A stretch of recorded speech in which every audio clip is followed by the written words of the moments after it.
अस्सलामुअलैकुम सामिन किराम। 3 जुमादल ऊला की तारीख़ शुरू हो चुकी है, 7 दिसंबर है। उधर ख़बर ये आ रही है कि हरियाणा दिल्ली की सरहद पर जो किसान पिछले 1 साल से धरने पर बैठे हैं, एहतजाज कर रहे हैं, आंदोलन कर रहे हैं, अगले 24 घंटों में उनका आंदोलन और एहतजाज ख़त्म हो सकता है।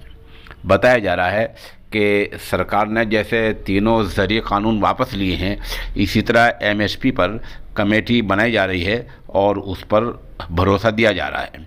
इसी तरह ये भी भरोसा दिया जा रहा है कि पराली जलाने पर मुकदमा दर्ज नहीं होगा। इसी तरह किसान सरकार के इस तरह सरकार किसानों की उस तजवीज़ पर गौर कर रही है कि तमाम मुकदमात आंदोलन ख़त्म करने से पहले वापस लेने का ऐलान कर दिया जाए। दूसरे के जो किसान 700 तहरीक के दौरान लुक़्मा अजल हुए हैं, मौत के मुंह में चले गए हैं, उनके मुआवजे के बारे में कुछ ऐलान किया जाए।